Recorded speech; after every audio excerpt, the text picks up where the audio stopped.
$800 in 1948, $15,000 today. Same tractor, 70 years old. Still outworks $200,000 modern equipment programmed to fail after warranty expires. The difference? Engineers who built machines to last lifetimes versus corporations that design equipment to break. 5 tractors prove it. This is the story of 5 tractors built before planned obsolescence became industry standard. Machines that worked 40-plus seasons and many still plow fields today.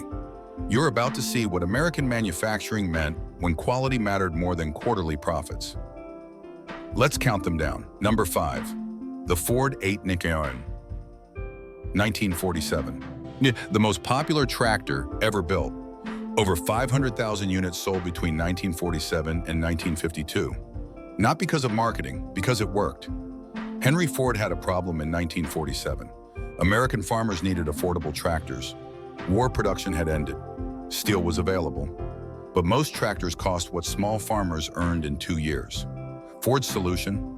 Build a tractor so simple, so reliable, farmers could maintain it with basic tools.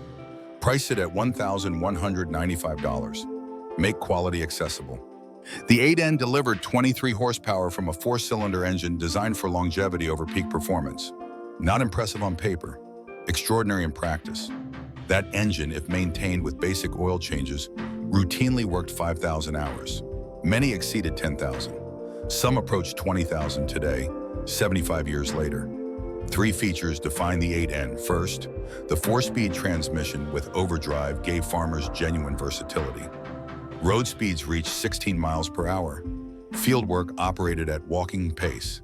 Second, the position control hydraulics revolutionized implement operation. Farmers controlled plow depth with one lever. Competitive systems required constant adjustment. Third, the 3-point hitch standardized implement attachment. Any manufacturer could build equipment for the 8N. Farmers weren't locked into Ford implements. But here's what made the 8N legendary: repairability. Ford designed every component for field maintenance. Clutch replacement required basic tools in half a day. Hydraulic pump service needed no special equipment. Farmers fixed what broke. No dealer diagnostics, no software updates, no service codes. Production ended in 1952, 72 years ago. Drive through rural America today.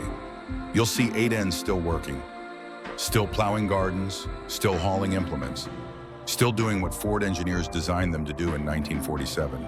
Well, compare this to modern tractors. Average lifespan, 2,000 hours before major repairs. Computer systems fail. Emission controls clog. Software requires dealer unlocking. The 8N has no computer, no emission system, no software, just iron, steel, and engineering designed to last. But wait until you see number 3. Engineers built that machine before corporate accountants decided how long equipment should last. That tractor is still plowing fields 70 years later. 1953. Alice Chalmers introduced the first affordable diesel tractor for American farmers, the WD-45. Not the first diesel tractor, the first one farmers could actually buy. Plus, diesel engines offered massive advantages: lower fuel costs, more pulling power per gallon, longer engine life, but diesel tractors cost double what gasoline models commanded. The WD-45 changed that equation. Alice Chalmers priced it just 20% above comparable gasoline tractors, made diesel accessible to family farms. The WD-45 delivered 35 horsepower from a 4-cylinder diesel engine built with marine-grade components. Alice Chalmers didn't just adapt automobile engines like competitors. They designed for agricultural abuse: heavy-duty bearings, forged crankshaft, cast iron block walls twice the thickness of automotive standards. The result? Engines that routinely exceeded 15,000 hours. Here's what farmers discovered: that diesel engine, properly maintained, would outlast the tractor frame. Stories emerged of WD-45s with 20,000 plus hours still running original engines. Farmers rebuilt transmissions, replaced hydraulics, changed rear ends. The engine kept running. Many WD-45 engines were eventually transplanted into newer tractors when frames finally failed after decades of service.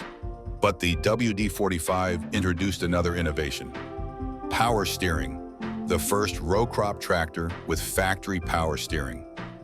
Seems basic today, revolutionary in 1953. Farmers accustomed to wrestling steering wheels suddenly operated with one hand. And 8-hour days became possible without exhaustion. Production ran until 1957, just 4 years. Alice Chalmers built approximately 90,000 units. Not massive production numbers, but survival rates tell the real story. Estimates suggest 30 to 40% of WD-45 still exist. Many remain operational. That's extraordinary for 70-year-old equipment. To put that in perspective, modern tractors average 2,000 hours before major repairs. The WD-45 routinely exceeded 15,000 hours, 7 times longer service life.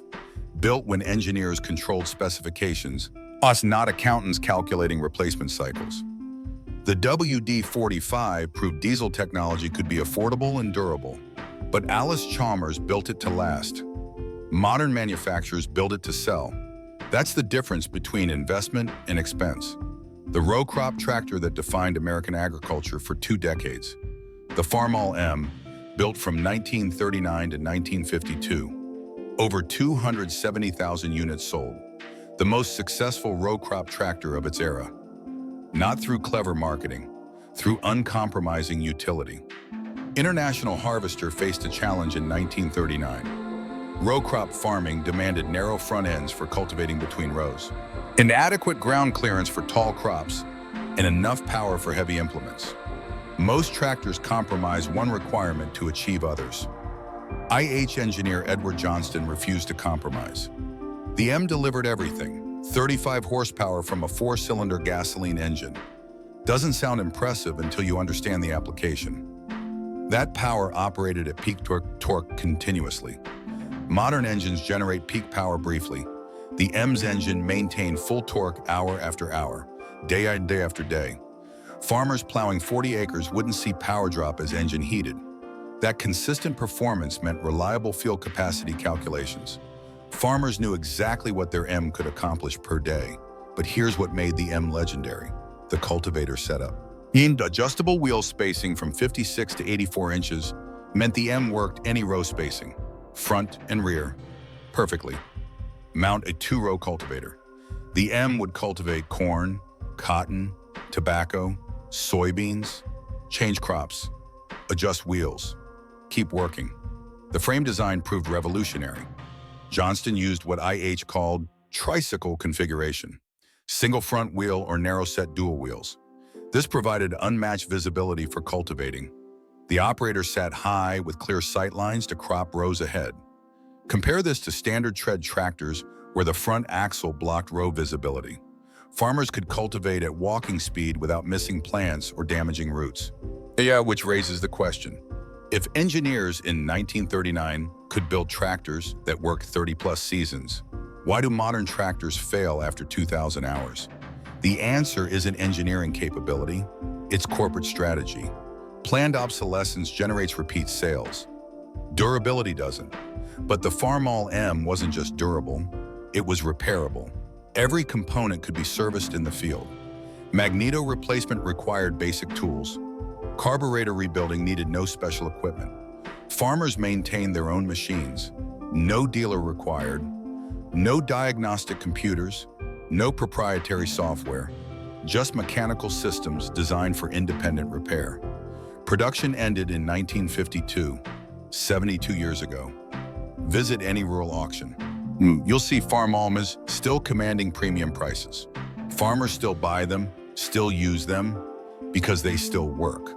That's what happens when you build quality instead of replacement cycles. 1947. Oliver introduced the tractor that redefined what farmers could expect from premium equipment. The 88, not the most popular tractor of its era. Not the cheapest, not the most powerful, but arguably the best engineered tractor available to American farmers. A machine that proved quality justified higher prices. Oliver built 30,176 units of the 88 between 1947 and 1954. So small production numbers compared to Ford or International Harvester. But Oliver targeted a different market. Farmers who wanted the finest equipment available, who understood that initial cost mattered less than decades of service, who valued engineering excellence over marketing promises. The 88 delivered 37 horsepower from a 6-cylinder engine when competitors offered 4-cylinder power. That extra smoothness meant less vibration, longer bearing life, reduced operator fatigue. But Oliver didn't just add cylinders. They over-engineered everything. Crankshaft bearings exceeded industry standards by 40%. Main bearings used twice the surface area of comparable tractors. Connecting rods were forged instead of cast. The result? Engines that routinely exceeded 20,000 hours. Some approached 30,000. Oliver introduced what they called fleet line styling. Streamlined sheet metal, integrated fenders, color-coordinated paint. Competitors called it unnecessary. Farmers discovered it was practical. That sheet metal directed airflow for improved cooling. Those integrated fenders kept operators cleaner during cultivation. That styling wasn't cosmetic. It was functional design executed at the highest level. But here's what set the 88 apart: the transmission. Oliver used what they called speed shift technology. 6 forward speeds. Farmers could match ground speed precisely to field conditions. Wet soil, dry ground, heavy load, light implement. The transmission had the right ratio. Competitors offered 3 or 4 speeds. Oliver gave farmers options. Farmers tell stories about their Oliver 88s. One farmer in Iowa ran his 88 for 42 harvest seasons. Original engine, original transmission, rebuilt the hydraulics twice, replaced clutch once. That machine plowed over 30,000 acres in its life. Still works today. His grandson uses it for spring tillage. Same tractor, 3 generations, 0 major failures. The 88 cost approximately 30% more than comparable tractors in 1947. Some farmers questioned that premium. None questioned it after 20 years of service. Because while they paid more initially, they spent less over the machine's lifetime. No major repairs, no replacement, just oil changes and basic maintenance. And this is just number 2. Wait until you see number 1. That machine didn't just define an era. It proved that when you build equipment to the highest possible standard, it becomes immortal. Farmers who bought it in 1964 are still using it today. 60 years of continuous service. That's what we're about to see. The immortal icon, the machine that defined what a tractor could be. The John Deere 4020, built from 1964 to 1972. Over 184,000 units sold. Not just the most successful tractor Deere ever built. The most legendary tractor in American agricultural history. Ask any farmer over 60 about the 4020, they'll smile, then they'll tell you why. John Deere faced intense competition in 1963. International Harvester dominated row crop sales. Oliver held the premium market. Alice Chalmers led in diesel technology. Deere needed a tractor that beat everyone at everything. Lead engineer Harold Brock delivered exactly that. The 4020 generated 91 horsepower from a 6-cylinder diesel engine designed with a single philosophy: durability before everything. Deere used what they called synchro range transmission. 8 forward speeds, 4 reverse, hydraulic power steering, independent power takeoff, Category 3 hitch, every feature farmers requested, and executed perfectly. But specifications don't explain the 4020's legendary status. Performance does. That engine, properly maintained, routinely exceeded 25,000 hours.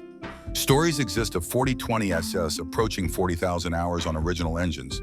No major rebuilds, just scheduled maintenance. Deere engineers had designed every component for agricultural abuse at maximum duty cycles. Heavy-duty bearings throughout. Forged components where competitors used castings. Oversized oil pumps. Double-filtered fuel systems. The transmission proved equally legendary. That synchro range system allowed on-the-go shifting without clutching in the upper 4 gears. Revolutionary for 1964. Oil farmers could match ground speed to varying field conditions without stopping. Productivity increased dramatically. But more importantly, that transmission used helical cut gears throughout. Stronger than straight cut. Quieter. Longer lasting. Deere didn't cut corners. Here's what separated the 4020 from all competitors. The three-point hitch. Deere designed it to handle implements up to 5,000 pounds, double what most tractors could lift.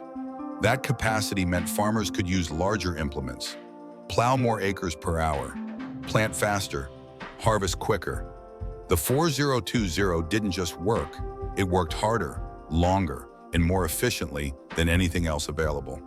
But the 4020's real legacy isn't specifications, it's longevity. Production ended in 1972, owned 52 years ago. Visit any farm auction today. 4020's command premium prices.